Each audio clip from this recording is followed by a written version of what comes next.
peut-être aujourd'hui, mais beaucoup de choses se sont ajoutées.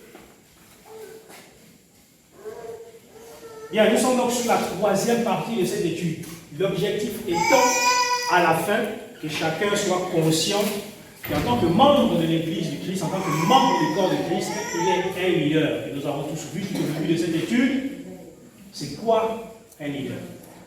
Aujourd'hui, nous allons donc voir la troisième partie. La troisième partie va être, ici, on va appliquer la méthode de couvercle. Ça veut dire que nous allons voir le texte qui est au tableau de 2 Corinthiens chapitre 5, verset 14 à 21. Et nous allons nous poser un certain nombre de questions sur ce passage. Et au fur et à mesure, nous allons répondre. Donc, nous avons en tout 6 questions. Nous avons donc 6 questions. Je vais vous les lire. Mais aujourd'hui, nous allons voir seulement la première, une seule. La première donc de toutes ces 6 questions. Voilà donc les 6 questions que nous allons nous poser tout au long de cette deuxième partie. La première question, c'est: que dit le passage sur Dieu? C'est vous qui allez donc faire l'étude ce soir. Que dit le passage sur Dieu? Ce passage de 2 Corinthiens, chapitre 5, verset 14 à 21, dit quoi au sujet de Dieu ou sur Dieu? La deuxième question: que dit le passage sur l'homme? Troisième: y a-t-il un péché à éviter, une promesse à réclamer, une bénédiction à recevoir, une louange à faire, une prière à faire? Quatrième: y a-t-il un exemple à imiter ou à rejeter, un commandement à obéir, un désir à accomplir? Cinquième: comment vais-je obéir à ce passage ou quel engagement vais-je prendre?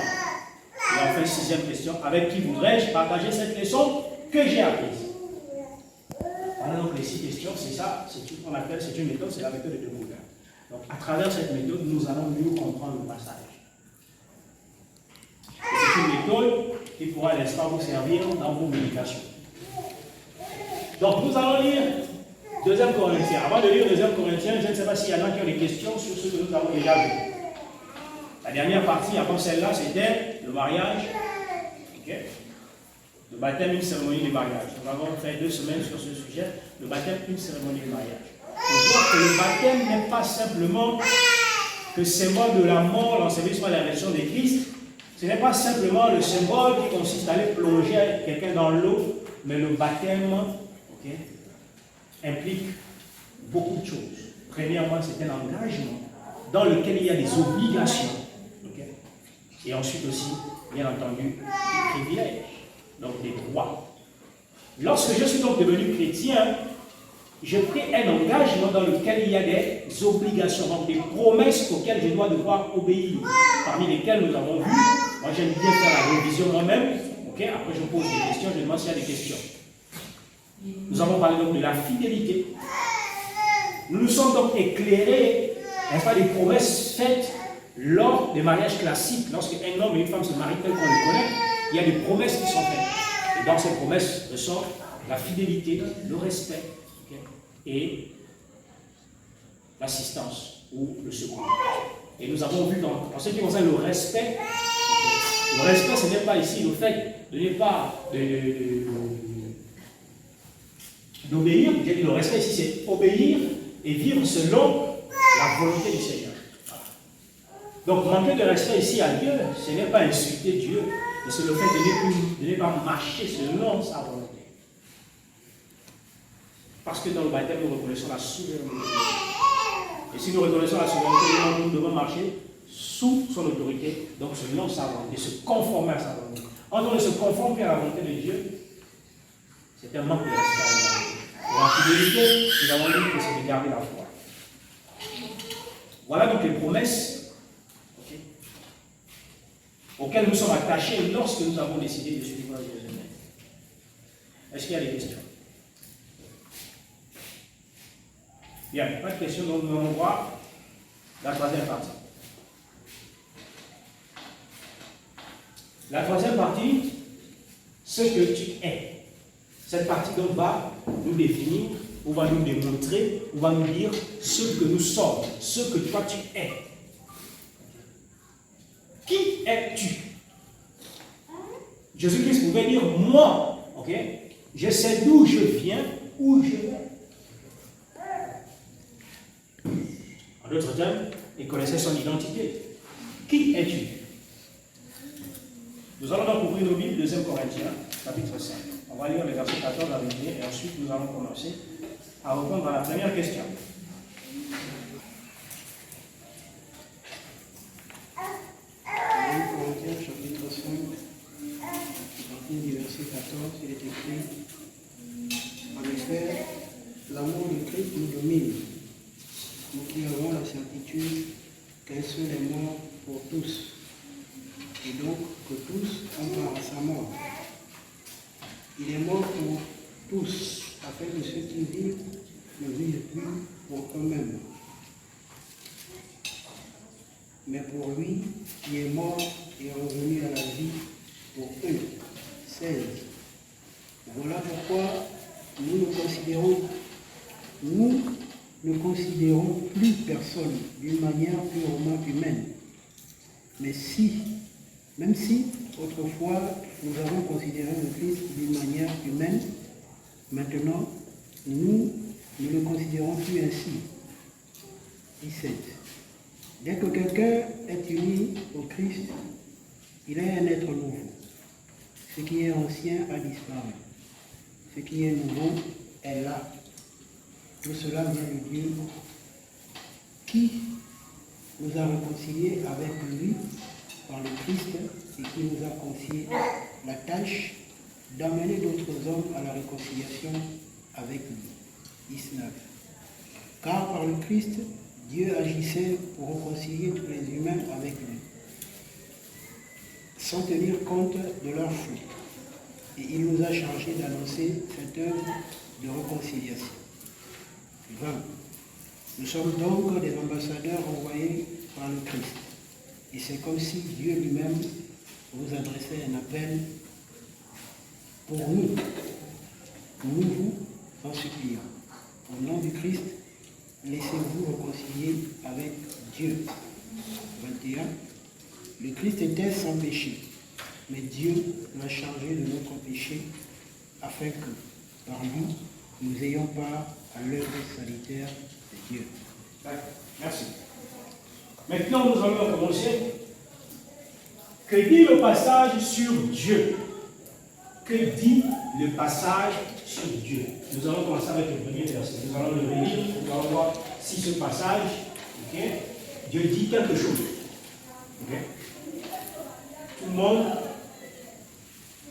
pour sa Bible, et on relit encore le verset 14. On va aller verset par verset, et nous allons retenir, nous allons dire ce que Dieu dit dans ce passage. Verset 14. Il est écrit: En effet, l'amour du Christ nous domine, nous qui avons la certitude qu'un seul est mort pour tous, et donc que tous ont part à sa mort. En effet, l'amour du Christ nous domine, nous qui avons la certitude qu'un seul est mort pour tous, et donc que tous ont part à sa mort. Est-ce que dans ce verset, ce passage, Dieu dit quelque chose? Nous savons ici que c'est Paul qui est en train de parler, mais Paul parle de la part de Dieu. Okay? Que dit donc ce verset sur Dieu? Est-ce que ce verset dit quelque chose sur Dieu? J'ai dit ce soir, c'est vous qui allez faire l'étude. On relit le verset 14. Nous sommes au verset 14. Est-ce que dans le verset 14, Dieu dit quelque chose?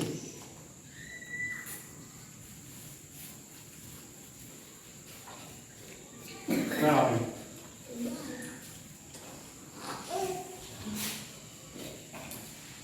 Est-ce que tout le monde a lu le passage?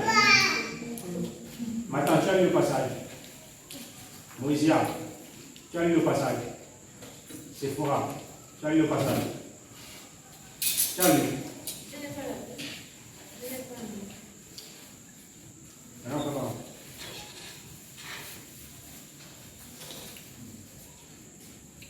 Moïse a la Bible. Maintenant, la Bible, il faut lire. Bien. Oui, quelque chose? Yann? Moi, comment on dit que le passage ne dit rien concernant Dieu? Le passage ne dit rien concernant Dieu. Est-ce que quelqu'un pense autre chose? Oui. Moi, je pense le contraire. Le passage parle de l'amour de Christ. Et on ne peut pas dissocier l'amour du Fils à celle du Père. Celui, pardon, du Père. Donc, que dit donc le passage?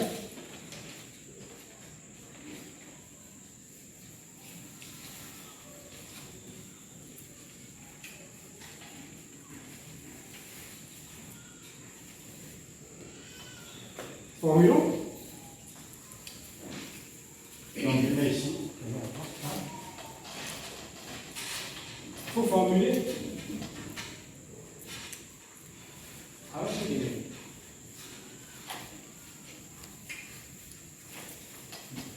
Si nous ne devons pas dissocier l'amour de Christ, l'amour du Père, donc que dit le passage? Qu'est-ce qu'on va retenir ici? Sur Dieu. Que dit donc le passage sur Dieu? Dieu est amour. Que Dieu est amour. Comment il est d'accord? Lisons le passage. Frère Yann. Car l'amour de Christ nous presse, parce que nous estimons que si un seul est mort pour tous, tous donc sont morts. Là, c'est lui, c'est bon. Là, l'amour de Christ nous prêche. En ce courant, il a dit en effet, l'amour du Christ nous domine. Nous qui avons la certitude qu'un seul est mort pour tous. Et donc, que tous ont part à sa mort. Et l'amour, ici, regardez-moi, c'est ça que tu parles de L'amour de tous. Dieu est amour. que Dieu est amour. Comment il est d'accord? Oui, il a mis. Moi, je pense que ce passage parle. Qu'est-ce que ce passage dit sur Dieu? Il peut parler de beaucoup de choses, mais là, nous, on reste vraiment sur Dieu. Oui. Que Dieu nous a témoigné son amour à travers la mort de son Fils. Que Dieu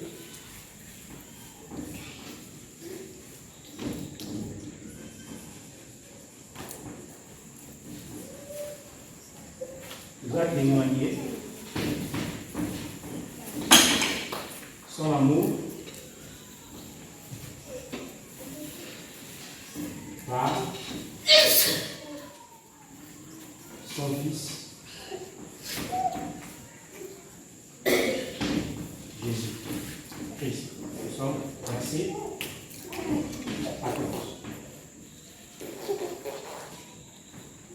Est-ce que le verset 14 peut encore nous dire quelque chose sur Dieu? Nous passons donc au verset 15. Lisons le verset 15.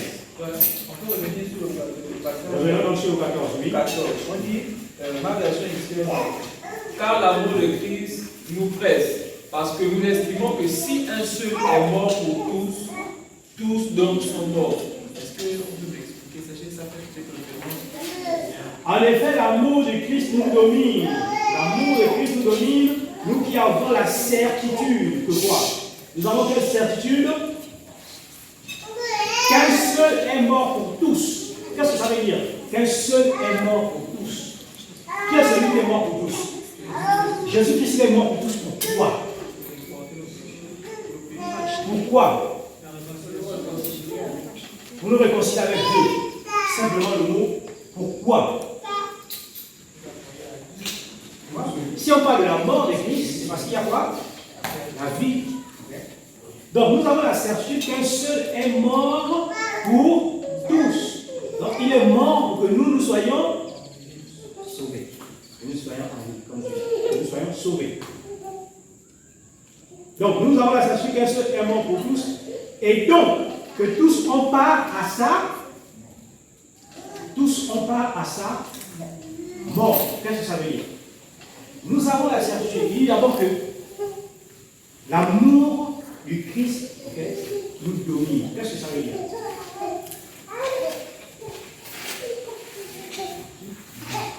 Si l'amour de Christ nous domine, ça veut dire quoi?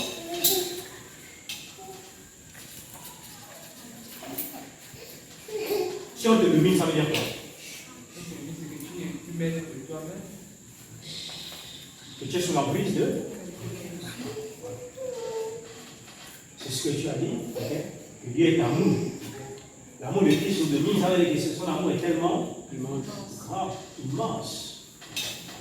Son amour est tellement immense qu'il est mort pour tous. C'est Jean 3,16.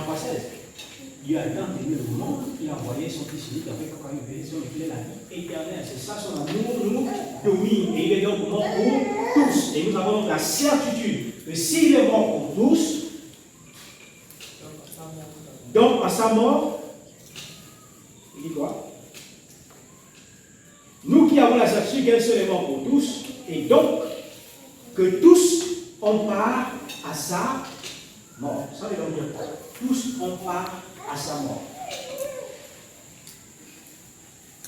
Avoir part à la mort de Christ, ça veut dire quoi?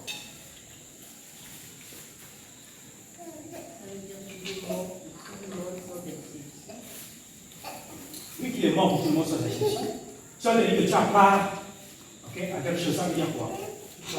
Que tu participes, que tu bénéficie. Okay.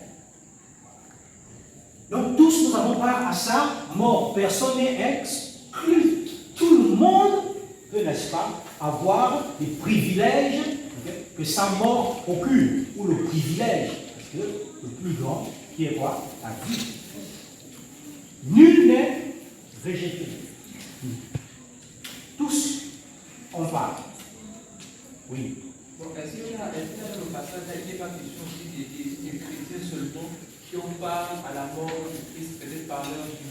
Est-ce qu'il est question de tout le monde au sens général? Non. Qui sont ceux qui ont la certitude que Christ est mort pour tous? Est-ce que c'est son amour qui sont certains ne le connaissent pas. Donc, quand il dit nous, c'est les chrétiens dont il s'agit. Puisque c'est aux chrétiens qui s'adressent ici. Donc, il leur rappelle cela. Donc, ce que nous sommes en train de faire ici, okay, nous sommes dans le 2 Corinthiens chapitre 5, verset 14 à 21. Okay? La troisième partie, c'est ce que tu es.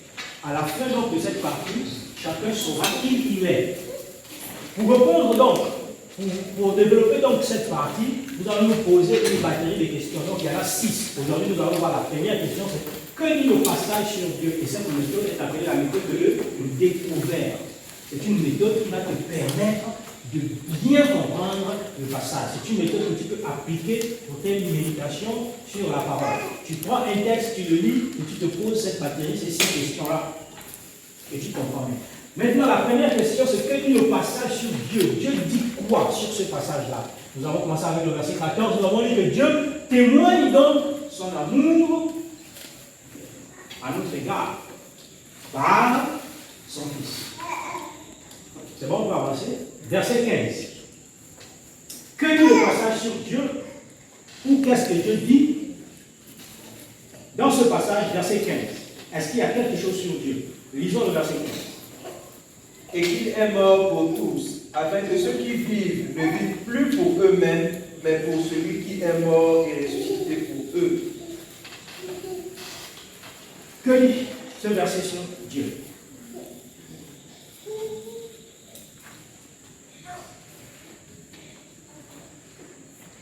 Oui. En fait, Dieu, par ce passage-là, veut que nous puissions marcher, en fait, comme son Fils a marché. Bon, c'est ma compréhension. On ne vit plus pour nous-mêmes, donc s'abandonner à la volonté de son Fils ou à sa volonté. Non. Sur Dieu. Dieu dit quoi? Nous avons vu au verset 14 que Dieu nous a témoigné son amour. Ici, le verset 15, Dieu dit quoi? Il est mort pour tous, afin que ceux qui vivent ne vivent plus pour eux-mêmes, mais pour celui qui est mort et revenu à la vie pour eux. Dieu dit quoi sur ce passage? Ou ce passage dit quoi sur Dieu? Est-ce qu'il dit quelque chose sur Dieu?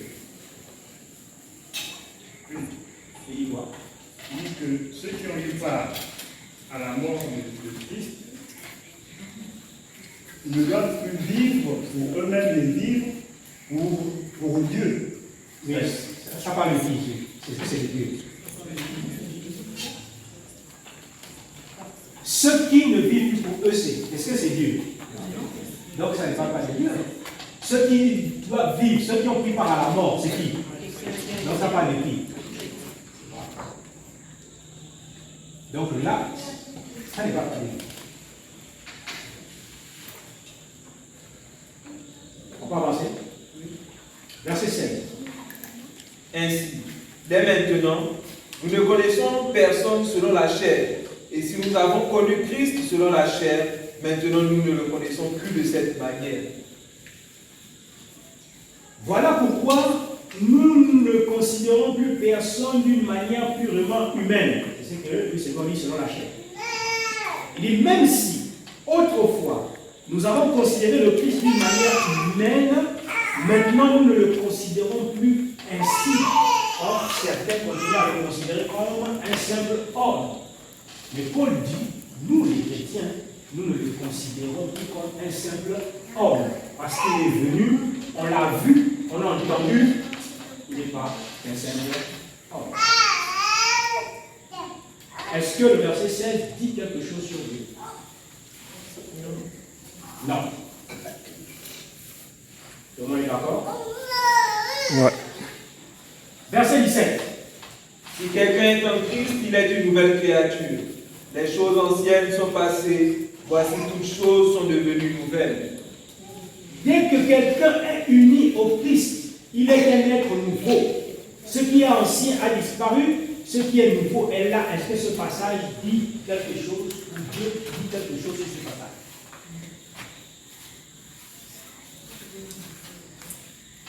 Que dit le passage sur Dieu?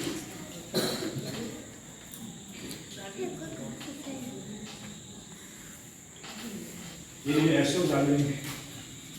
Que dit le verset 17 sur Dieu? Il ne dit rien sur Dieu. Oui. Il ne dit rien sur Dieu. Il ne dit rien sur Dieu. Au contraire.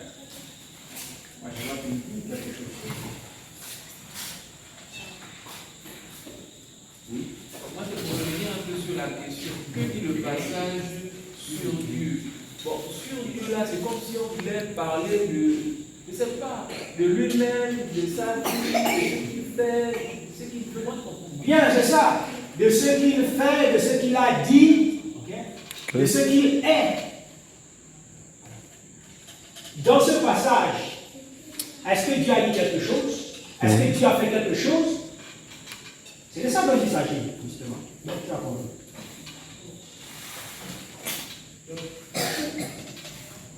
Donc, quand on pose la question, que dit le passage sur Dieu? Ça veut dire, Dieu, est-ce que Dieu a dit quelque chose? Est-ce que Dieu a fait quelque chose? Est-ce que Dieu nous demande quelque chose? C'est-à-dire que ce qui est dit ici par Dieu, ou qui est fait par Dieu. C'est ça. Oui. Et dans le passage, Dieu nous dit quelque chose. Dieu nous dit donc quoi? Que lorsqu'on est devenu chrétien, tout ce que l'on faisait avant est passé, et maintenant on doit vivre une nouvelle vie. Il faut comprendre ça comme ça. Est-ce que c'est pas Dieu qui dit ça? Est-ce que c'est pas Dieu qui a fait de nous une nouvelle créature?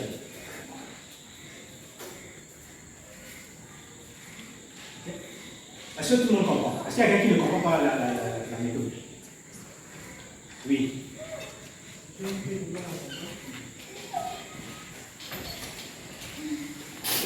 Nous avons un texte biblique. 2 Corinthiens chapitre 5, verset 14 à 21. Nous allons chercher à savoir dans ce texte biblique ce que le passage dit sur Dieu. Et le frère en question, que dit le passage sur Dieu? Ça veut dire quoi? Ce que Dieu a dit, ce que Dieu a fait, ou ce qui concerne Dieu, ou ce que Dieu nous commande de faire. En tout cas, les propos qui sont dans le passage, n'est-ce pas, qui concernent Dieu. On doit relever ces passages, ces éléments-là. Est-ce que Dieu nous a dit quelque chose dans ce passage? Est-ce que Dieu a fait quelque chose dans ce passage? Est-ce que Dieu nous demande quelque chose dans ce passage? Dieu.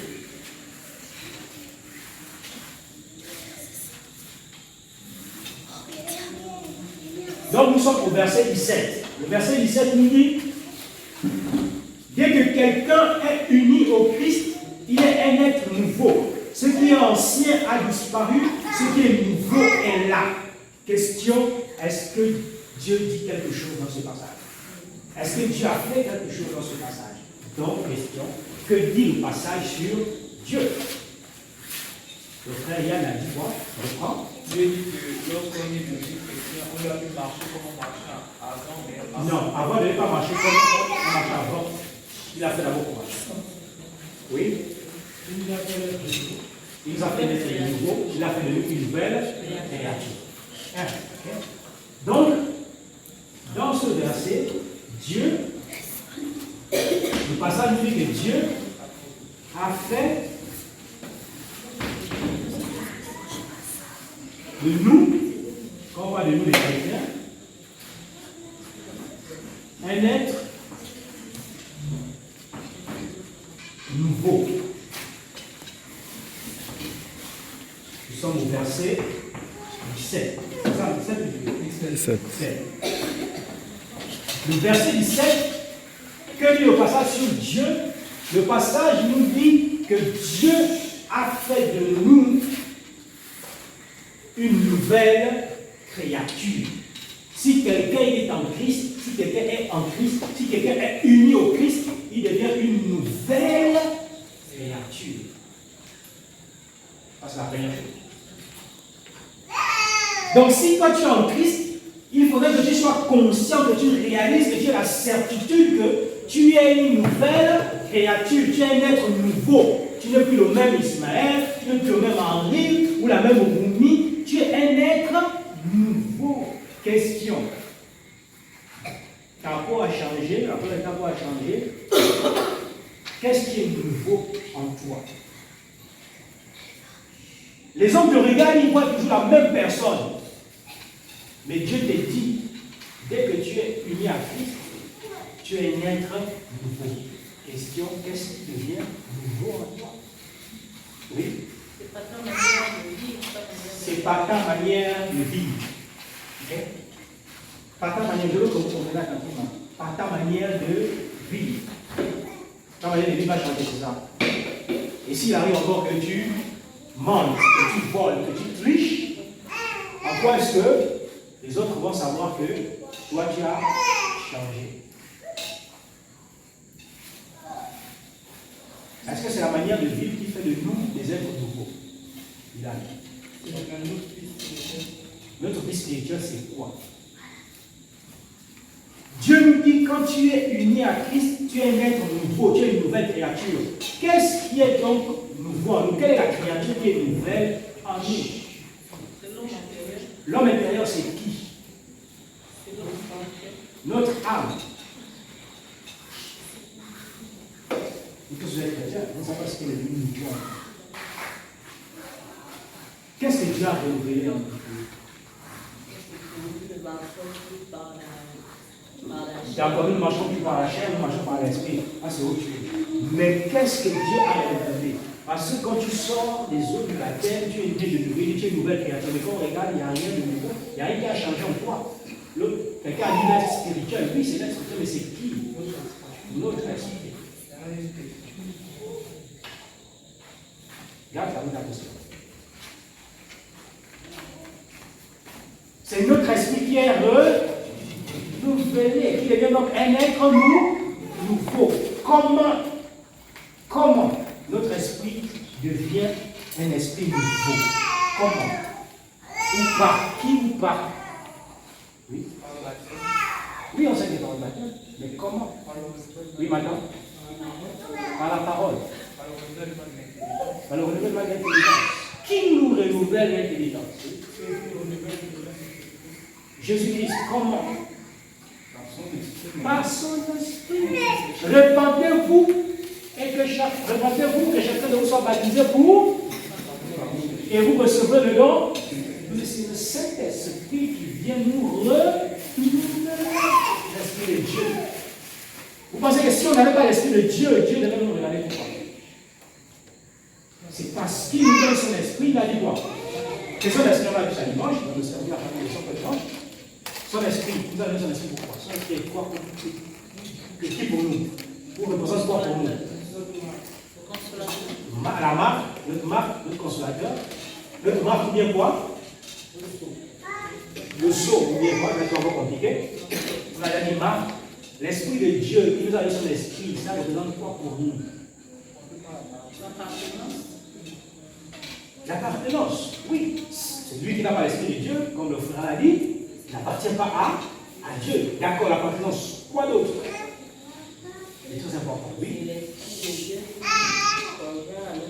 L'esprit de Dieu convert à notre esprit, vous voyez? On peut nous dire que l'homme a combien d'esprit? Et pourtant il n'y en a qu'un. Pourquoi on dit qu'il n'y en a qu'un seul? Or, en réalité, l'homme a son esprit. Quand tu sors les œuvres du baptême, tu as l'esprit de Dieu qui vient en toi, okay? Qui vient habiter en toi. Et la Bible dit que nous savons que Dieu habite en nous par son esprit. Okay? Donc, si tu as ton esprit, tu as l'esprit de Dieu, tu as combien d'esprit? Deux. Mais sinon, on a un seul esprit. Pourquoi on dit qu'on a un seul? Alors que logiquement, quand on regarde, ça nous fait deux. Pourquoi on dit qu'on a un seul? Justement parce que nous sommes renouvelés par l'Esprit de Dieu. Parce que nous sommes renouvelés par l'Esprit de Dieu, sinon pourquoi? Oui. Parce que l'Esprit de Dieu domine l'Esprit. Donc ça veut dire que si nous ne sommes pas, c'est ce que tu as dit tout au début, marcher par l'Esprit. Si nous marchons par l'Esprit, il n'y aura pas de confusion dans le livre. Mais si nous marchons par la chair, ça va la confusion s'installe. Ça veut dire que nous devenons maîtres de notre propre vie, donc notre esprit n'est plus soumis à l'Esprit de Dieu. Maintenant, ta question c'est? On dit, la Bible dit l'âme qui a péché.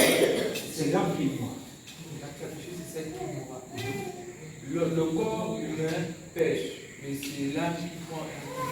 Est-ce que quand on dit que l'âme va être jugée ou condamnée, est-ce que concrètement c'est l'âme? C'est quoi l'âme?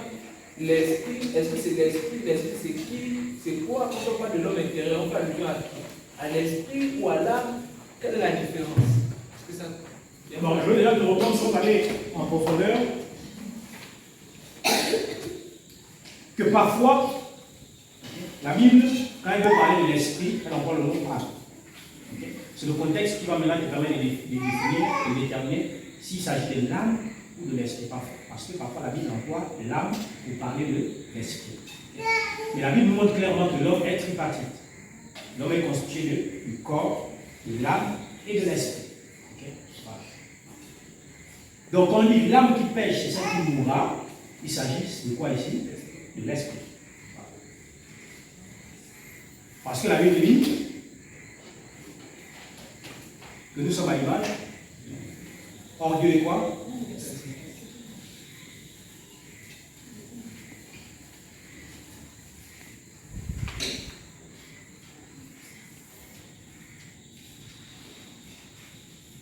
Est-ce que c'est clair? Oui? Question? Oui? Il y a des philosophes et des scientifiques qui ont expliqué comment définir l'esprit et l'âme. Nous savons tous que tout être sur terre a une âme. Mais comme on a dit que nous sommes tous à l'image de Dieu, il faut savoir que comme nous sommes à l'image de Dieu, nous sommes les seuls êtres vivants sur cette terre qui a l'esprit. Et les autres espèces n'ont que l'âme. Donc il faudra savoir que lorsqu'on parle de ce genre de choses, qu'on doit condamner, c'est l'esprit qu'on condamne parce qu'il est écrit, je crois que le frère m'avait expliqué que les animaux ne sont pas condamnés. Donc ça veut dire que si les animaux ne sont pas condamnés, vu qu'eux ils possèdent l'âme, et nous aussi nous possédons l'âme, ce n'est pas l'âme qu'on condamne, c'est l'esprit parce que c'est la seule chose que nous avons que les animaux n'ont pas. L'esprit qui nous permet aussi de réfléchir. L'âme c'est quoi? L'âme c'est quoi? L'âme c'est la vie.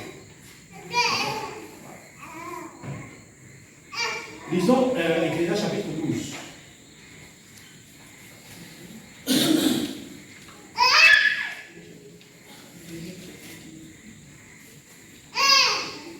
Éclairage chapitre 12, lisez à partir du verset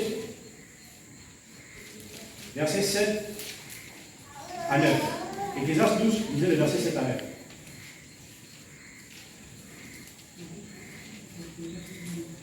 Ecclésiaste 12.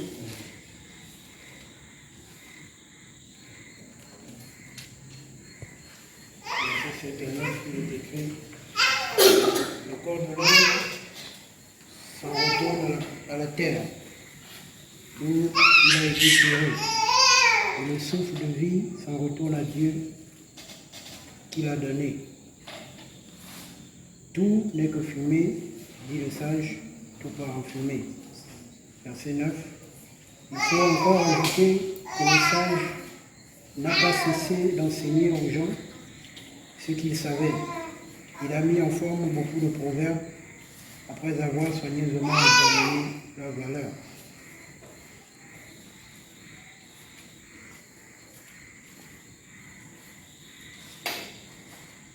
Oui, c'est bon.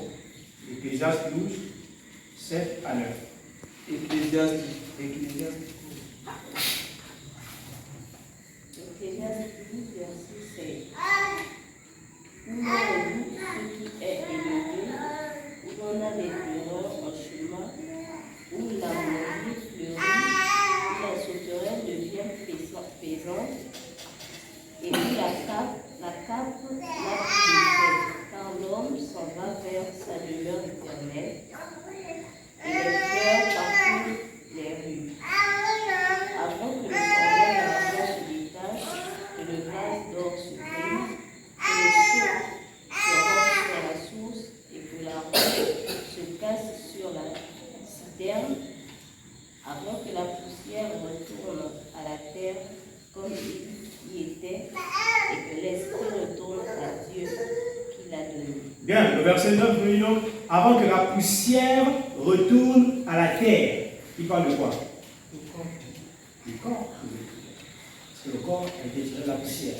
Donc, avant que la poussière retourne à la terre, comme elle y était, et que l'esprit retourne à Dieu.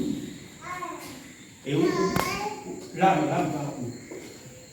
J'ai dit en tout à l'heure que l'âme, c'est l'âme. Si on a la vie, c'est l'âme. Les animaux, s'ils ont la vie, c'est à cause de l'âme. On retire l'âme, l'homme ne vit aucune vie. Le souffle de vie. Disons Jacques chapitre 3. Jacques chapitre 2, quand il fait la comparaison de la foi, disons le verset 26. Jacques 2, 26. Jacques 2, 26. En effet, et même le corps sans le souffle de vie est mort, et même la foi sans les œuvres est morte. Le corps sans le souffle de vie est mort. Or, le souffle de vie, c'est quoi? Lui, c'est quoi? Jacques 2, 26. Comme le corps sans âme est mort, de même la foi sans les œuvres est morte. Le corps sans âme, le corps sans le souffle de vie. Donc l'âme, c'est le souffle de vie. Quand le souffle de vie est tiré du corps, le corps meurt. Et l'esprit retourne à Dieu. Donc ce qui va être jugé, quand la Bible donc dit que l'âme qui pêche, c'est celle qui mourra, la Bible fait référence à l'esprit. L'esprit qui va mourir. Parce qu'il ne s'agit pas ici du corps. Parce que celui qui pêche, qui ne pêche pas, il fait quoi? Il meurt. Le corps retourne à la poussière. Que tu sois juste ou injuste. Donc l'âme qui pêche, c'est celle qui mourra. Ça veut dire l'esprit. Et l'homme pécheur. Il mourra. C'est bon, c'est clair à votre question?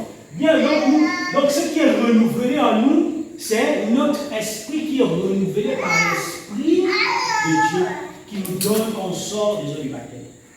Sans son esprit, parce qu'il faut savoir que sans l'esprit de Dieu, on ne peut pas faire ce qui plaît à Dieu. Pourquoi sans l'esprit de Dieu, on ne peut pas faire ce qui plaît à Dieu? Pourquoi? Parce que tout à l'heure, quelqu'un a dit que ce qui fait de nous une nouvelle créature, c'est par notre manière de vivre. Et je vais vous faire comprendre, et je vous l'ai déjà dit ici, que ce n'est pas parce que tu arrêtes de pécher ou tu fais l'effort de ne plus pécher que tu es agréable devant Dieu. Ce n'est pas à cause de ça.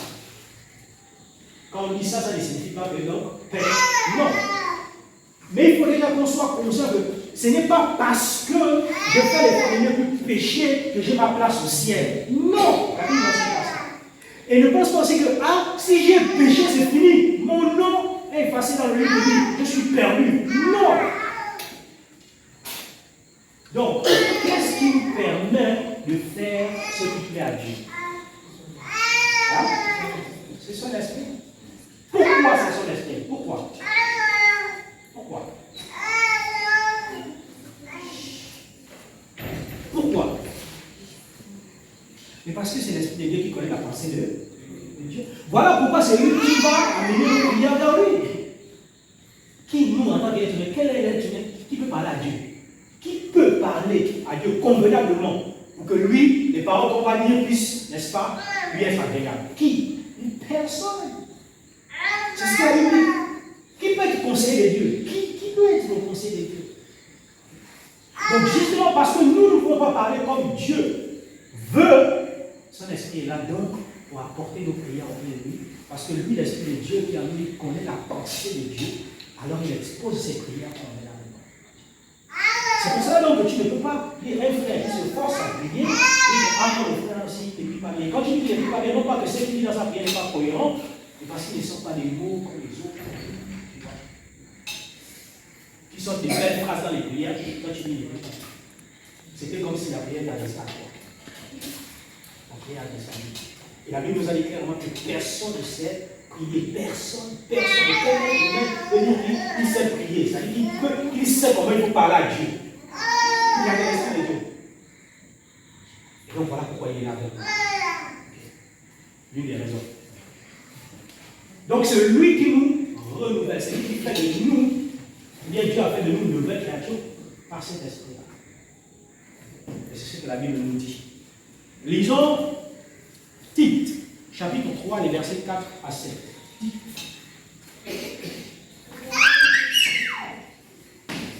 Tite, chapitre 3.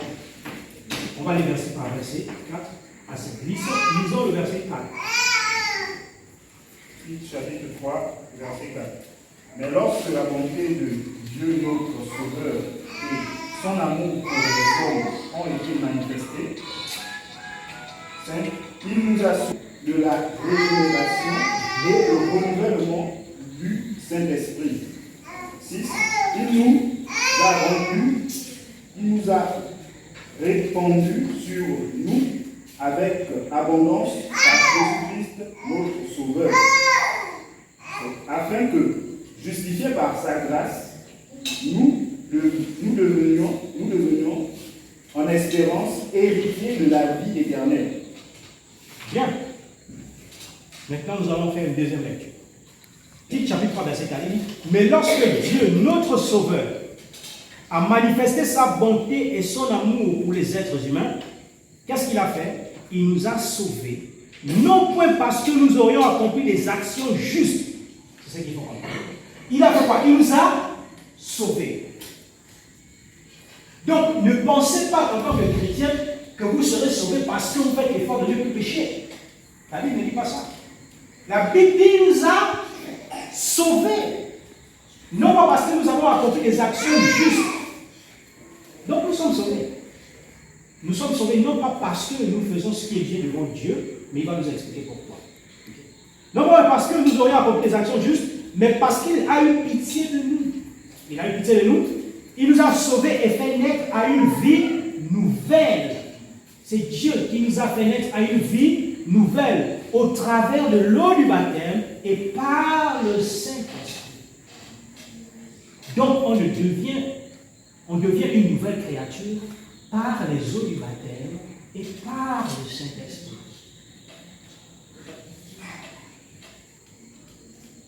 Verset 6, car Dieu a répandu avec abondance le Saint-Esprit sur nous par Jésus-Christ notre Sauveur. Ainsi, par sa grâce, il nous rend justes. Écoutez la partie. Par sa grâce, il fait quoi? Il nous rend justes. Nous ne sommes pas justes parce qu'on arrête de mentir, de voler, de forniquer, de tricher. Non. Nous sommes justes par la grâce de Dieu. Dieu nous a déjà rendus juste.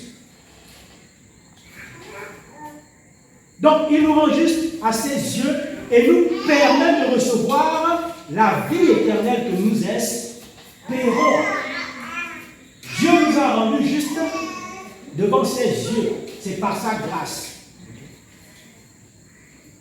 Et il nous permet de recevoir la vie éternelle que nous espérons. Donc, nous sommes une nouvelle créature par l'Esprit de Dieu, qui nous renouvelle, et quand il renouvelle notre intelligence, il nous renouvelle chaque jour. C'est ce que lui second dit. Okay? Son esprit nous renouvelle chaque jour. Ça veut dire quoi? Renouveler, ça veut dire quoi? Il nous transforme. Puisqu'il est venu en nous et nous sommes des êtres. Nous sommes des êtres comment? Nous sommes des êtres faibles, nous sommes des pécheurs. Et son esprit fait quoi? Le travail, c'est de nous renouveler, de nous transformer. Et donc, c'est ce que la sœur Judith dit, quand on se force à marcher comme un chrétien, c'est parce que l'Esprit de Dieu nous donne cette force, c'est le renouvellement. Je volais, je me force à ne plus voler, c'est le renouvellement, c'est la transformation que l'Esprit de Dieu opère en nous. Donc, ça veut dire que si toi tu es chrétien et que tu continues à vivre la même vie, on se pose la question de savoir, est-ce que toi tu as l'Esprit de Dieu? Est-ce que tu laisses l'Esprit de Dieu te transformer ou tu résistes à l'Esprit de Dieu? Donc, il n'est pas possible, je dis bien, il n'est pas possible qu'un chrétien sincère soit le même jour après jour, semaine après semaine, mois après mois, année après année. Ce n'est pas possible. Un chrétien sincère, il ne peut pas être le même, puisqu'il a l'Esprit de Dieu qui le renouvelle, qui le transforme.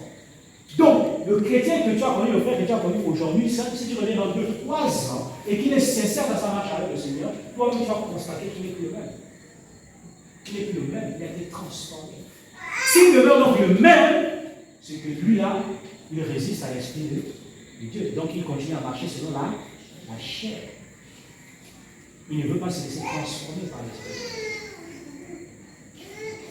Question. Oui.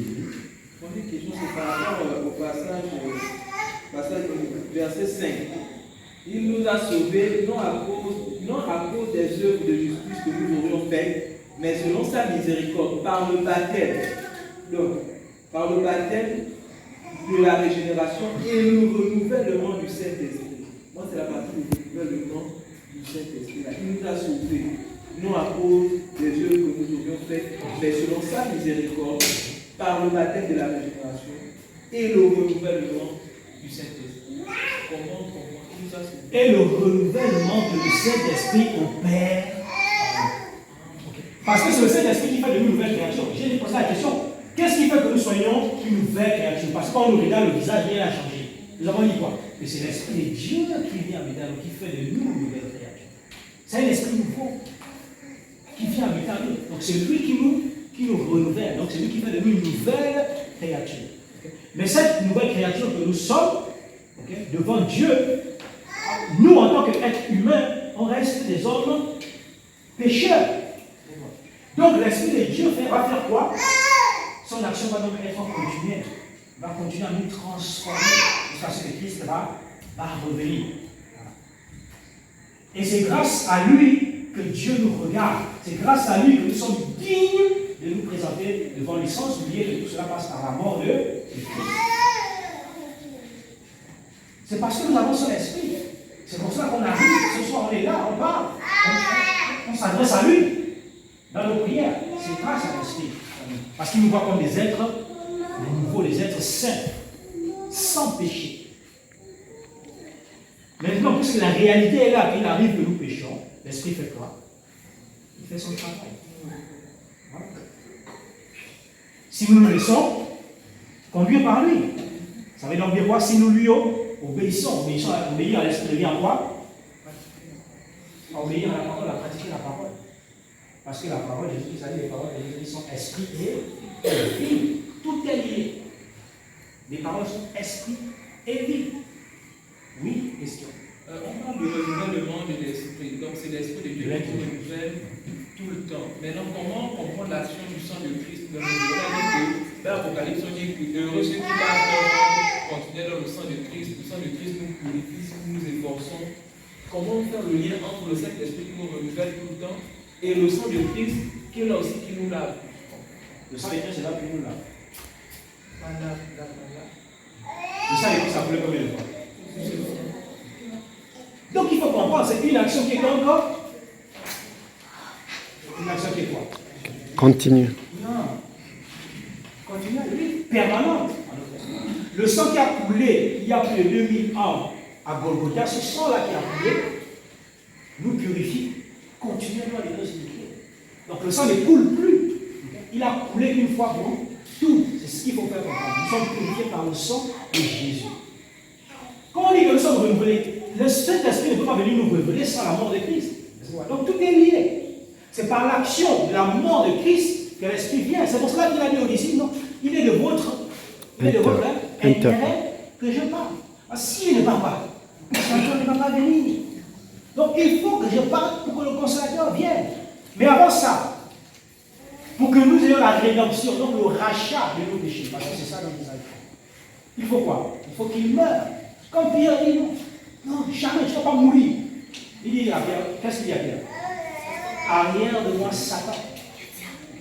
Parce que l'empêcher de mourir n'est pas l'œuvre de Dieu, mais de Satan. Il fallait qu'il meure. Il fallait que son sang coule. Quand on parle du sang de Christ, on parle de son sacrifice, de sa mort. Donc c'est sa mort qui amène tout ça. C'est sa mort par sa mort que l'Esprit vient. L'Esprit vient comme quoi? Quand on dit qu'il nous renouvelle, le sang de Jésus nous a déjà purifié.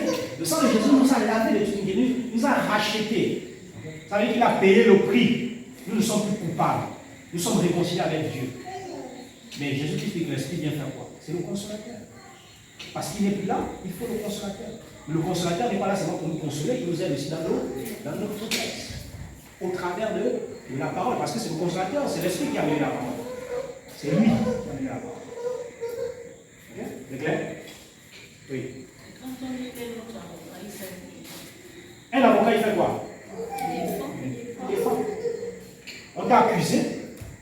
On te dit, bon voilà, tu es accusé. Eh bien, il faut chercher un avocat pour t'aider défendre. C'est ce qu'on dit aussi, qu'il est notre paraclet. Mais là, vous avez parlé de nom, avec le paraclet dans la Bible. C'est notre défenseur. Notre avocat auprès de qui? Auprès de Dieu. Pourquoi il est notre avocat? Parce qu'il y a un qui est tout le temps là pour nous accuser. Tu es là, tu te forces, tu ne mens plus, pas pour le jour tu arrives à mentir, tu te dis, ah voilà, tu pensais que quoi? Que c'est toi le meilleur de tous les chrétiens, voilà, tu as menti, c'est fini, ta vie est gâchée. Et là, toi tu commences à dire, non, je ne suis plus libre, tu oublies que non, le sang de Jésus qui a trouvé là. Ça purifie toujours des péchés présents, des péchés futurs. Et les péchés passés. Donc lui, il est là, il va t'accuser. Et l'histoire de Job est claire pour nous montrer. Voilà pourquoi Jésus-Christ est notre avocat. Si jamais dans la prière, est-ce qu'on peut appeler le Saint-Esprit? Le Saint-Esprit de notre avocat. Si nous sommes dans un souci, on l'appelle, on dit que notre avocat vient nous défendre, ça se fait. Non, Dieu ne nous a pas laissé dans la confusion. Et là, certains disent, vous dites, bon, Jésus-Christ, il est Dieu. Ok, si Jésus-Christ est Dieu, donc priez tout simplement à Jésus. Adorez tout simplement à Jésus. Ok? Dis, Seigneur Jésus, je te remercie vraiment pour cette journée. Mais pourquoi on ne le dit pas? Pourquoi on ne le dit pas? Il nous a montré, il nous a dit clairement que quand vous voulez prier, adressez-vous au Père. C'est à Dieu qu'on s'adresse.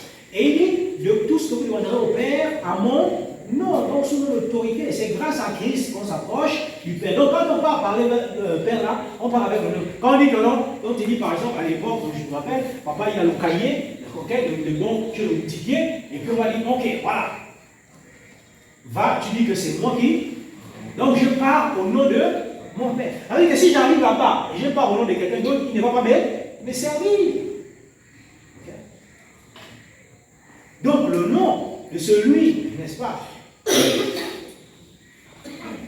avec qui tu vas pour aller réclamer quelque chose, te donne quoi?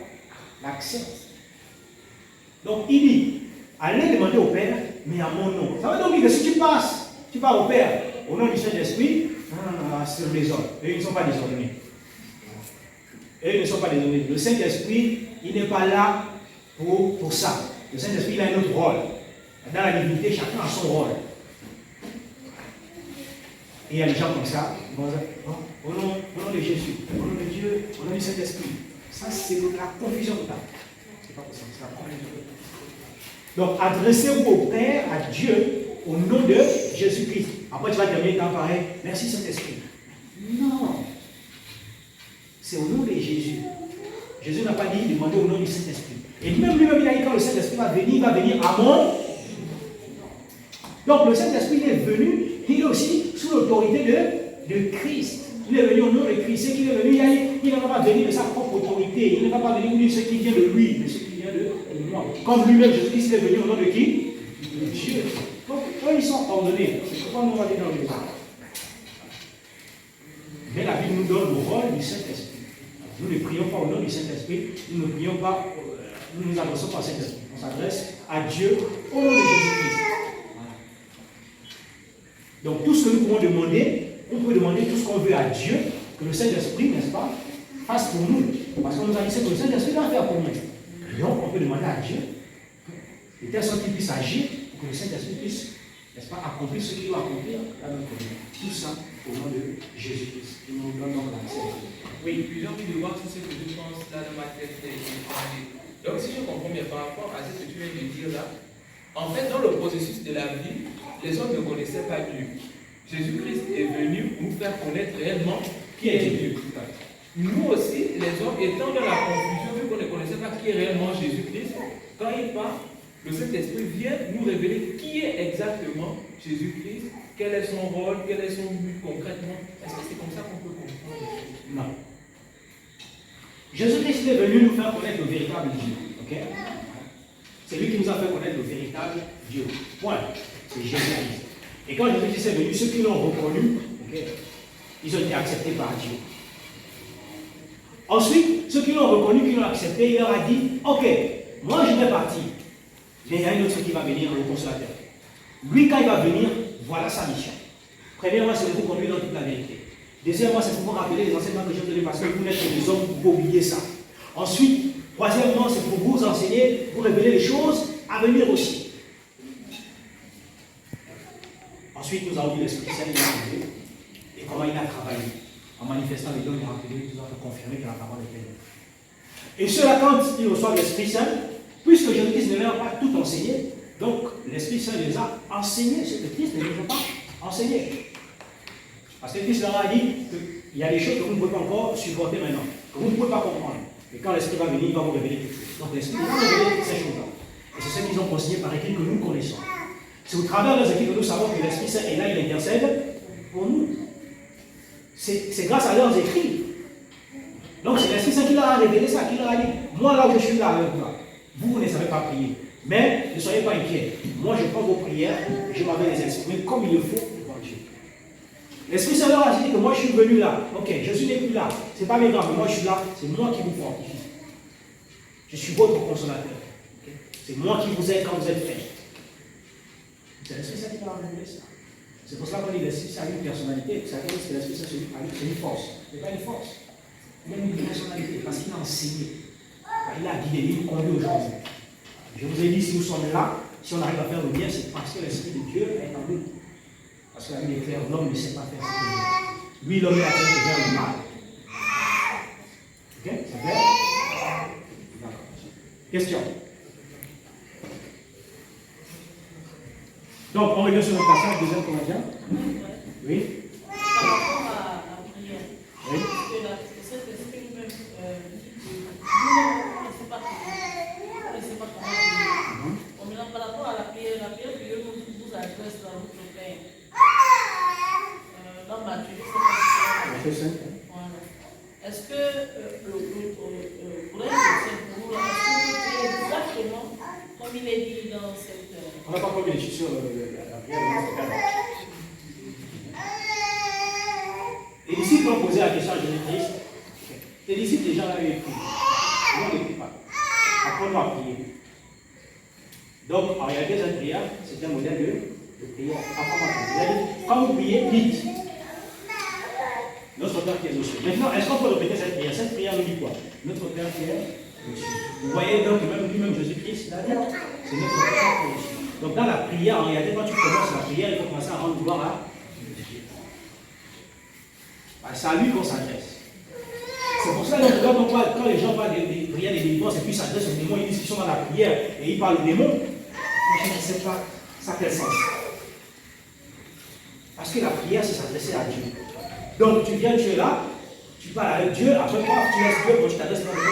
Soit tu es dans la prière. Non, soit tu es dans autre chose, mais pas dans la prière. C'est pas possible. C'est pour ça que prière de délivrance, ça n'a aucun sens. Prière de délivrance. Prière de délivrance. Si déjà la prière, il y a une unité. Bon, tu vois, prière, par exemple, si au chrétien prie, c'est qu'il s'adresse à Dieu. Donc tu es là, tu t'adresses à Dieu, et c'est toi qui dis, je prends l'autorité sur lui. Mon frère, tu es fou. Tu dis, tu es en train de prier, et dans la prière, tu es en train de prendre l'autorité. C'est une folie.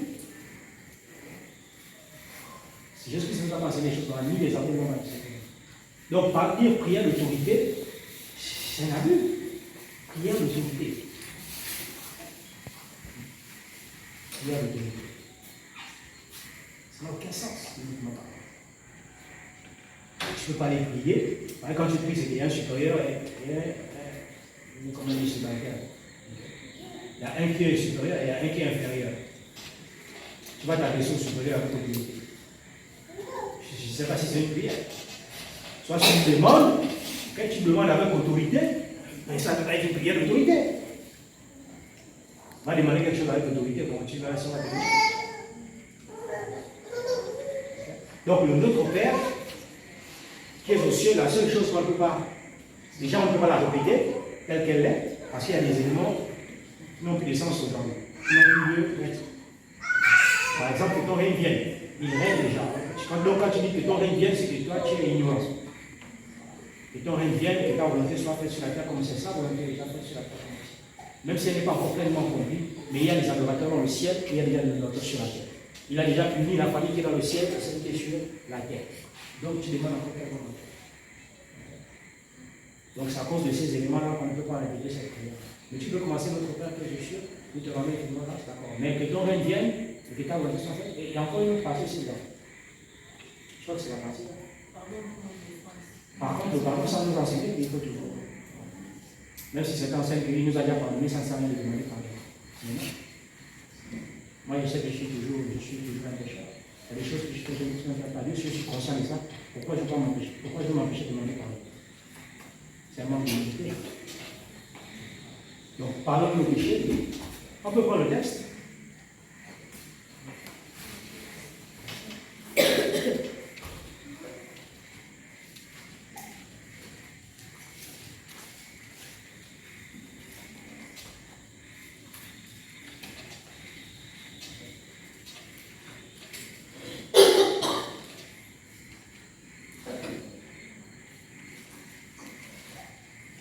C'est Matthieu 6, c'est Matthieu 5. Il dit donc, voici donc, Matthieu 6, 9. Voici donc comment vous devez prier. Il dit, voici donc comment vous devez. Notre Père qui es aux cieux, que ton nom soit sanctifié. Ça, il n'y a pas de problème. Mais à partir du verset 10, que ton règne vienne et que ta volonté soit faite sur la terre comme au ciel, ça n'a plus lieu d'être. Parce que il règne déjà. Donc nous aujourd'hui, notre pain quotidien, ça il nous a enseigné qu'il faut toujours, n'est-ce pas? On peut toujours demander notre pain quotidien, non pas la richesse. Donc notre pain quotidien, ça veut dire quoi? Le nécessaire pour vivre. Ok. Donc il nous enseigne ici que dans Dieu, il ne faut pas demander, n'est-ce pas, ce qui n'est pas nécessaire. Okay. Ce qui n'est pas nécessaire, tu vas dire Seigneur, vraiment, j'ai besoin du dernier VX. Donne-moi le dernier VX.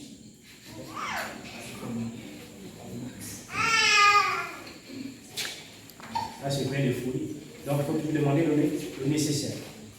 Pardonne nos offenses, ça, on peut toujours dire, comme nous aussi nous pardonnons à ceux qui nous ont offensés. Il ne nous invite pas dans la tentation, mais délivre-nous du mal, car c'est à toi qu'appartiennent dans tous les siècles le règne, la puissance et la gloire. Donc, ça, on peut le dire. C'est pour cela, au verset 14, il dit, si vous pardonnez aux hommes leurs offenses, votre Père Céleste vous pardonnera aussi. Mais si vous ne les pardonnez pas, votre Père ne vous pardonnera pas non plus. Okay? Y a-t-il d'autres questions? Nous revenons donc au 2 Corinthiens 5. Nous sommes au verset 17. Qu'est-ce qu'on peut encore retenir au verset 17? En plus du fait que Dieu a fait de nous un être nouveau, une nouvelle créature. Qu'est-ce qu'on peut encore retenir? Qu'est-ce que Dieu dit encore ici? Le passage. Dès que quelqu'un est uni au Christ, il est un être nouveau. Ce qui est ancien a disparu, ce qui est nouveau est là. Qu'est-ce que le passage nous dit?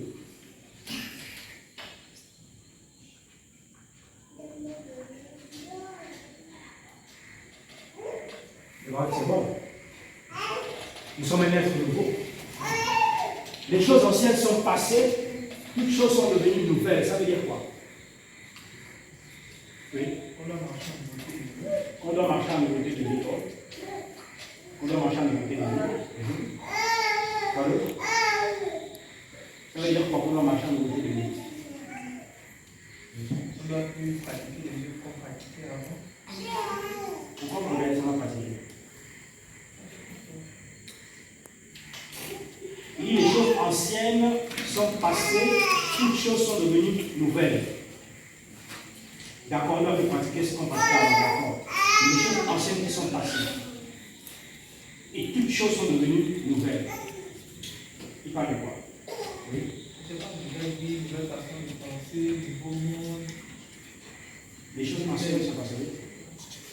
Le sentiment de culpabilité. Le sentiment de culpabilité, il ne faut jamais exclure ça. Parce qu'il y a des chrétiens qui restent toujours, n'est-ce pas, dans ce sentiment de culpabilité. C'est-à-dire qu'ils ne sont pas convaincus que Dieu m'a réellement pardonné de ça. Il y a le doute. Il y a la culpabilité.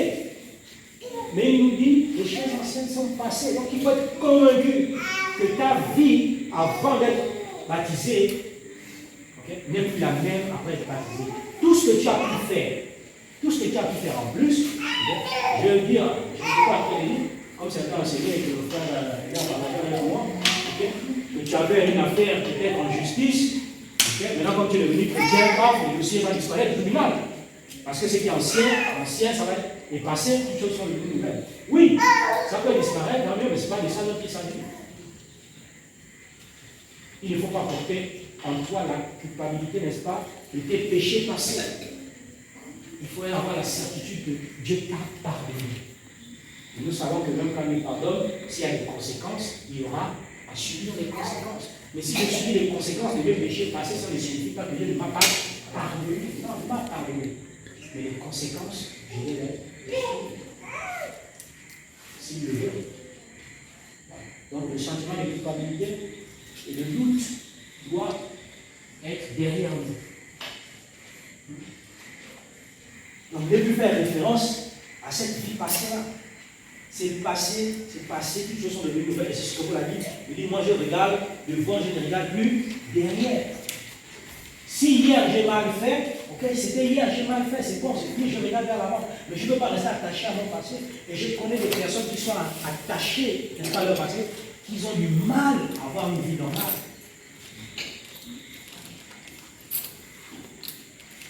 Ces gens de personnes-là ont du mal à avoir une vie normale parce qu'elles sont attachées, n'est-ce pas, au passé. Soit on les avait fait du mal, okay?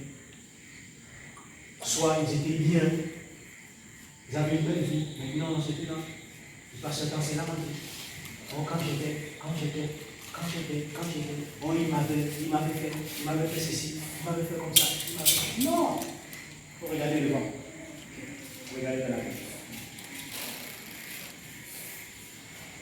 Verset 18. Ismaël, Oui, question. est-ce qu'on peut avoir un exemple où quelqu'un qui ayant commis un acte subit les conséquences? Oui, bibliquement parlant. Même après le pardon de Dieu, quoi. Oui, bibliquement parlant, on a un bel exemple. L'exemple dit, j'ai toujours amené David. Exemple de David. Quand il a tué Uri pour prendre sa femme, c'était Nathan. Quand le prophète est venu lui dire, il est venu avec une parabole, pour lui dire qu'il y avait un homme riche qui avait reçu un étranger, on avait un invité, et quand son invité est arrivé, il est parti, il a tué, n'est-ce pas, la brebis, n'est-ce pas, du voisin, le voisin était pauvre, il est parti alors qu'il avait plein, il a pris du voisin, ok, il était pauvre, ça veut dire qu'il était. Après avoir expliqué cette parabole, David s'est fâché, il s'est mis en colère. Il dit non, un homme qui a commis un tel acte mérite la mort, il ne sait pas qu'il s'agit de lui-même. Et c'est l'attitude que nous avons souvent. On a la facilité de juger toujours les histoires des autres, les situations des autres. Ah, il est comme ça, il dit non, lui là, c'est lui qui a fait ça dans le milieu. Le prophète dit non, mais cet homme-là, c'est toi. Oh! Il a demandé pardon, il dit j'ai péché contre lui. Le prophète lui dit oui, Dieu te pardonne. Mais voilà les conséquences ici. Ce que toi tu as fait en secret, les enfants ils vont te faire ça en plein jour. Ils vont prendre tes concubines, tout ça. C'est en plein jour qu'ils vont le faire devant tout le peuple d'Israël. C'est quoi? C'est pour l'humilier. Et ta maison va être déchirée. Nous avons vu comment il s'est battu dans le salon, son fils l'a pourchassé, lui le roi il a foutu le tout, le fils l'a pourchassé. Donc il a subi les conséquences de son péché. L'une des premières conséquences même c'était quoi? La mort de l'enfant qu'il a eu avec cette femme. La mort de l'enfant qu'il a eu avec cette femme. L'enfant est venu au monde, l'enfant est tombé malade. Il a gêné, prié. Il est resté au sol assis. Ça fait pendant combien de temps? Si c'est 1 mois ou c'est 14 jours, c'est combien? Il est resté au sol. Quand l'enfant est mort, il voit ses serviteurs sont en train de murmurer. Il dit, oh, je suis que l'enfant est déjà mort. Et là, les serviteurs sont en train de réfléchir. Ils disent, ah, l'enfant est malade, regarde l'état dans lequel il est. Depuis tant de jours, il ne mange pas. Mais si on dit que l'enfant est mort, c'est ce qui va mourir. Donc, il était hésitant. Il ne voulait pas dire au roi que l'enfant était mort. Mais le roi, sachant que nous, l'enfant est mort, il s'est levé.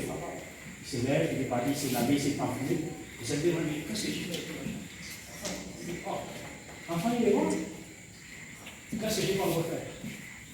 Si je gênais, je priais, c'est parce que je me disais, ah, peut-être le Seigneur va épargner sa vie. Maintenant, il est mort. Je vais encore faire quoi? Il ne peut rien faire. Non, il est mort. Ok?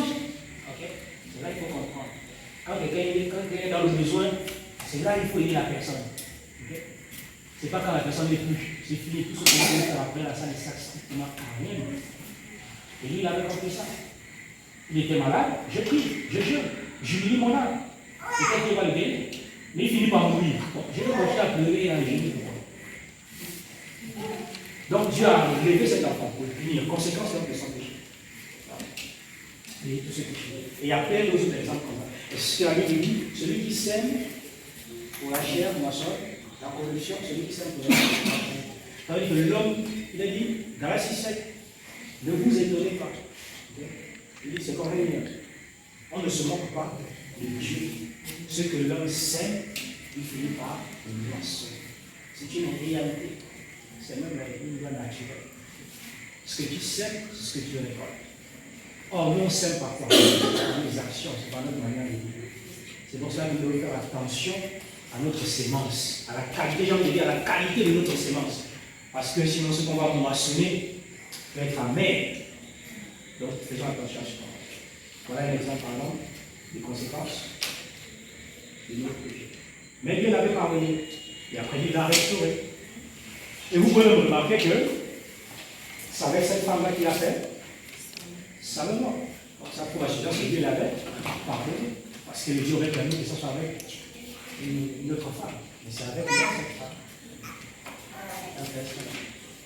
Qui est devenu un homme. Un roi de question. Oui. En fait, c'est par rapport à cette question-là, est-ce que c'est là où Israël est exemple? Israël, non, Israël est disait déjà qu'on est péché de Salomon.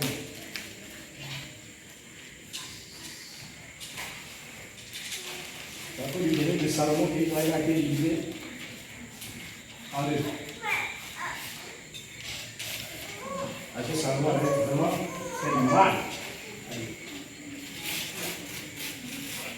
Donc Dieu avait dit à Salomon que Je garde ton royaume encore, je regarde le royaume d'Israël uni parce qu'il a fait la promesse à David. Okay? Et Israël sera toujours prospère. Donc il y a cause de la promesse que Dieu fait à ton père, mais je garde uni. C'est ça qu'après toi, le royaume sera divisé. Et après la mort de Salomon, le royaume d'Israël, ils sont péchés. Donc il s'est péché. Et béni aux nombreuses femmes qui avaient dit, qui avaient construit le temple, les et tout ça.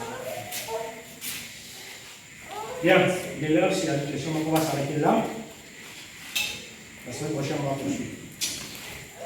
Question.